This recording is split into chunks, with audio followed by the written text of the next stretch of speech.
What is up, everybody? Welcome back to Steve's Nerd Corner. And yes, I'm making a bold statement on what I think the definitive Wolverine miniseries is. It's the one by Chris Claremont and Frank Miller. This one right here, you see it. It's collected in this Omni. But we're going to talk about it, so let's get into it. So yeah, we got Wolverine by Chris Claremont and Frank Miller, two legends on the same title, which is insane. Like as always, spoilers ahead. If you haven't read this 40-year-old comic, go read it and then come back. It's peak. But yeah, let's get straight into it, guys. Chris Claremont, Frank Miller, again, like I said, I mean, what a duo. First of all, like, I don't even know what you could compare that to in like modern day terms. Like an artist like that would, like, I wouldn't even know. I mean, are there any artists really? I don't even know. It's like I don't know. It's like Peach Momoko and Hickman or something. Like, not even that, to be honest. But it's honestly crazy title. Let's get into it. Enough about those guys. You guys know them. They're legends. So yeah, it starts off, we get Wolverine is basically like his journey through Japan. You know, there's a lot of Japanese influences in this story. It's Wolverine, you know, going through Japan, which I love the setting. You know, he's going around, he's looking for his old lover Mariko. You know, he's going to check her out and stuff. But it's really cool because this story is really what they based the Wolverine movie on, like the real crappy one. I know some people don't think it's that bad. I think it's kind of bad. It's got a lot of issues that aren't in this comic. I don't know why they had such a hard time adapting this. Like, after having read it, it's just like, well, why did you go so left with it? I don't know. But yeah, really good story. So it starts off, you know, it's kind of like the movie. Finds the bear, you know, and it's basically in the psychosis. It slaughtered like a whole family because this hunter shot it with a poison arrow and he didn't even go to kill the bear. He just kind of let it, you know, he figured the poison would do it. So, you know, he goes, he chases the hunter down, the whole thing, just like in the movie. That one's pretty accurate, but then after that is when it goes left. But he flies to Japan because he hears something's happening with Mariko. I think she's getting married. He's like, I don't even know if she wants to be married. You know, it was an arranged wedding. So he goes and he pulls up. He finds her pretty much, and then he finds out she's getting beat up by her husband. He's like, yo, you don't want this. You know, the whole thing. And it's done so well because, you know, just Frank Miller's art, like, when he sees Mariko's like busted up face, like he kind of like has a rage moment a little bit. Like he starts to freak out. He's like, what the? She's like, yo, chill. You know, she calms him down. But you know, I always like that because sometimes I feel like Wolverine should react to certain things, you know, in other stories, not this one, and he doesn't. You know, so I'm glad he had, you know, an emotional reaction. So he runs into Mariko's father, and then they basically have a sword duel, right, with these wooden swords, because he says, you know, you're not worthy of a sword, you have no honor, you're a beast, right? That's this whole thing. So he goes and he gets Logan off his game, like he's kind of whooping him, and then he basically, like, it would have killed anybody else. He's hitting him with stuff that would kill normal people, but since it's not killing Wolverine, it's kind of like making him rage out almost, like he's starting to get angry, but he's off his step, so he just starts getting whooped, and basically he gets whooped by Mariko's father in this sword duel. Like, he gets thrown out the building and everything. Like, it's bad. Like, he takes a mean L. So basically Logan, right, he takes this L, he gets washed, and this girl Yukio, she finds him, but she's kind of an assassin. She's a lot like Logan, and I'll get into that a little later in the video. But she kind of helps him get back on his feet and get back kind of up the tower to save Mariko. So he gets up there, and it's crazy because the way it's set up, like the setting and everything, like he's going and he's trying to fight her, but they basically put him on this stage. Like, they set him up, like he kind of goes chasing and he ends up on the stage. So Mariko can see him and he's just fighting ninjas, right? Nothing crazy, but then they kind of start overwhelming him and he rages out. You know, he has his little berserker rage moment, you know. And if you know, you're a Wolverine fan, you know, like, it's not pretty. And this is like the first time. So he really does it. And Mariko's never seen that side of him. So he has this nasty berserker rage, and she's like, yo, I want nothing to do with you, like, at all. Which was all, of course, I think the father set up, like, Lord Shingen, right? Sure, I'm not sure how to say it, but he basically set that up because that's his whole thing. He's like, yo, you're an animal, you know, you're a beast, you know. That's why he didn't want to fight with him with the swords earlier. He's like, you're not worthy of a sword, you have no honor. So, and he kind of proved it basically right there. He's like, you see, he's nothing but a beast, an animal. Look the way he's acting. And Mariko, she's like, yo, I want nothing to do with you. So and it's really cool because after that, you get his little depressed phase, and he's with Yukio. He's just running around, getting into trouble. He's, being Wolverine, just drinking. Like, he's depressed, man.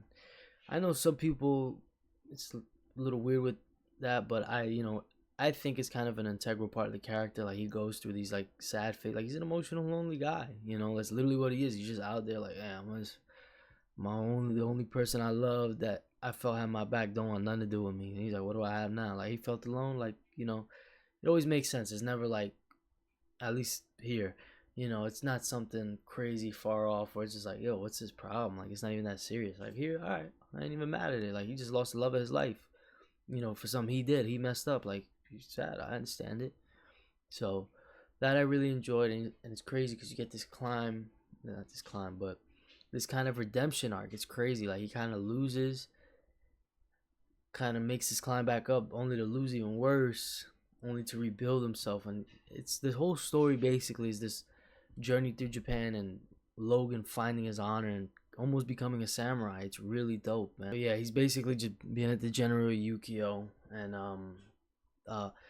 Mariko's father basically sent assassins after him. He's like, yo, get rid of the both of them, like, because the whole time Yukio was supposed to assassinate Logan, but she falls in love with him. So that's not really a big thing, but it just happens real quick. And so he's like, good, yo, we gotta get this guy out of here. I sent her to do it. She's not doing it. Get him out of here. So all these assassins come, Wolverine being Wolverine, he deals with them, some light work. But now he knows, he finds out, oh, these guys were short. They were sent by, was it Shingen, right? So he's like, I know where I'm going, right back. I'm running down. And Yukio's pissed. He's like, yo, you're gonna bring him back to Mariko? Like, yo, you couldn't give me time. You're gonna ruin everything. It's this whole thing. And Shingen is like, yo, you need to take care of business, man. Like, I told you gotta do this. She was like, I bet. She's like, I'm just gonna kill Mariko, and then he has no one to be with. He's gonna be with me. Basically, his whole thing.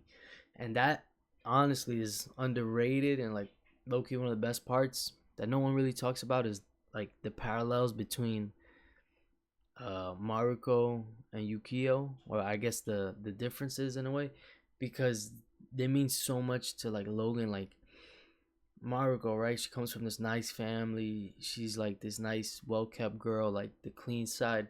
That's what I think Logan Wolverine, like, that's what he aspires to be. That's what he kind of sees for himself. Like, I can be this nice man, to be with this, great woman who he thinks is a great woman, and is a nice woman. And then you have, Yukio, who's kind of like down, dirty, and gritty, kind of like Wolverine is already. Like, she's a killer. She's not afraid to, just get him out of there. Like, she's really on that. So that's kind of like what he is and what he kind of sees for himself in a way. Or like, that's kind of, what they say, like, when you hear the negative thing about yourself, or, you start to believe it. That's kind of what like Logan believes himself as when he's with Yukio. Like, yeah, this is me. I should be with a killer. But Mariko is what he should aspire to be, and is what he aspires to be in a way, So that's why he kind of, I think, chases her more than he does with Yukio. Yukio's the whole time he's kind of like dropping her off or dumping her pretty much. He's like, yeah, I'm going after Mariko. Yeah, I'm gonna go take care of this. But that's what I love. I love like the character dynamics between them two and Logan. I think it's really well done here. But yeah, basically once Wolverine gets attacked, he slides back, and basically ends off with this final fight between Wolverine, Logan, right, versus Shingen. This samurai duel basically at the end, and man, it's amazing. Like, Miller here is in his bag so hard. Like, all the fight scenes, and it is an action-packed miniseries. It's only 5 issues, but the amount of action is crazy.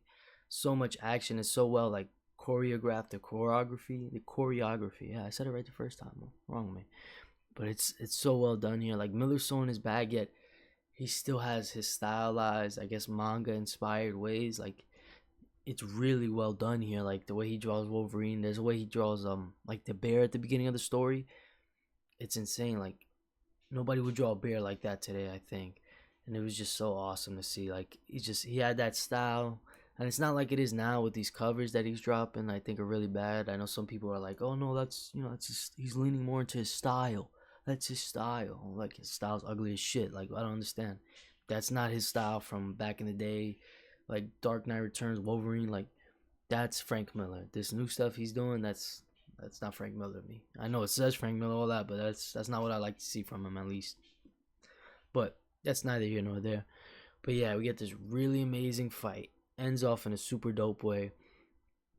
And, Wolverine is able to save Mariko from Yukio. He stops her. He shuts her down. Like, yo, we're done. It ties up all the loose ends in the last issue. Like, any loose end that was in this mini gets tied up, in a nice way. And it just is so action-packed. Like, you know what it is with Claremont? It's his characters. Like, not a lot happens. It's literally Wolverine just trying to save Mariko the whole time, pretty much. Just trying to get with her, He's not telling this huge, big story, but it's the characters, the way they interact. That's what makes it great. You don't need this grand, universal destruction, multiverse, all that. You don't need all that. As long as the characters are solid or good, and you have them interact in fun and interesting ways, it's going to be a great story like it is here. We just see Wolverine on this journey through Japan with, chasing his lover and finding a new lover and this love trial. Like, it's, nothing crazy, but it's a lot of character drama, and it's only going to work if the characters are well written, or characters that you enjoy to see those things happen to, or just see them in these situations. If that were whack characters written by someone else, the story would not hit. It could be the exact same story, just, different characters, written a little differently, but, hit the same story beats, and it won't be as good because it's a character driven story. But that's also why I love. That's why I'm a fan of Wolverine, man, because he's a great character. When he's got the right people writing him, of course, with any character, you know. But he really hits those peaks that, I don't know, not a lot of heroes hit for me, in my opinion. Not a lot of books can hit for me. Like, it was really like a great story. Closing thoughts, man. It's a great story. Go pick it up in a trade if you can, or if you could get the Wolverine Omni, even better. But yeah, honestly, you have to read it. Great story. The colors are crazy too. The inker, Joe Rubenstein? He's great. He kills it. I think, like I said, man, this whole team is just this once in a lifetime dream team on a book. I really don't think you could see something like that today. I honestly really don't. And it's a great story, man. If you're a Wolverine fan, you're gonna love it. If you just love stories, you're gonna love it, because it's just an amazing story. And like I said earlier, it's all about the characters. It's not this crazy universal destruction thing. I'm not doing all that. Solid, nitty gritty about the characters, ninjas, samurais. What's not to love? I don't know. I think this is just, it's a layup. But yeah, guys, I think that's gonna do it for this one. I appreciate y'all for tuning in. Be on the lookout this weekend around Friday or Saturday. Definitely the second episode of the pod will be out, so be on the lookout for that. Long Box Lounge. Me and my boy Lou, we're gonna be talking about comics. I can't wait. So be on the lookout for that. As always, check me out on Twitter. Check me out on Encore. Always got books for the low. So yeah, I appreciate y'all for tuning in. Peace.